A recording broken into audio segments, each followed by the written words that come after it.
Hello hi மக்களே, எல்லாருக்கும் தீபாவளி நல்வாழ்த்துக்கள். எல்லாம் ஹாப்பியாக சேஃபாக செலிப்ரேட் பண்ணுங்கள்.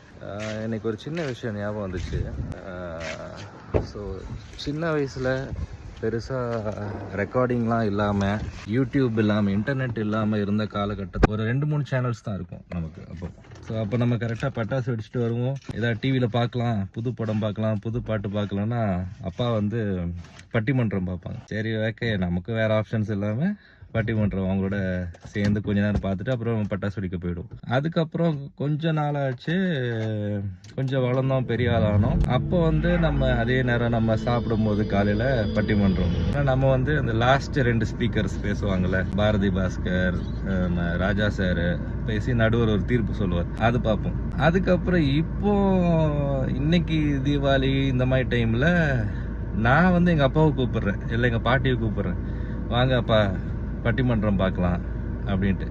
அவங்களுக்கு இன்றைக்கி அதே பிஸியில் ஓடிட்டுருக்காங்க, பார்க்க முடியல. நான் ஆனால் ஃபுல்லாக உட்காந்து பார்க்குறேன். எதுக்குன்னா, நம்ம பட்டிமன்றம் நான் பார்க்க ஆரம்பித்த காலத்துலேருந்து பெருசாக வர டாபிக்ஸ் வந்து இந்த உறவுகள் பற்றி, ஃபேமிலி, ரிலேஷன்ஷிப்பு, ஸோ இந்த மாதிரி ஆஸ்பெக்ட்ஸ்லேயே வரும். அதுக்கு ஒரு தீர்ப்பு வேறு வரும். ஸோ இப்போ உட்காந்து நம்ம என்னடா ஃபுல்லாக உட்காந்து பார்த்துட்ருக்கோம், யார் பேசினாலும் அப்படின்ற மாதிரி இருக்குது. எங்கள் சின்ன வயசில் நாங்கள் பார்க்கும்போது ஃபேமிலி பெருசாக இருந்துச்சு.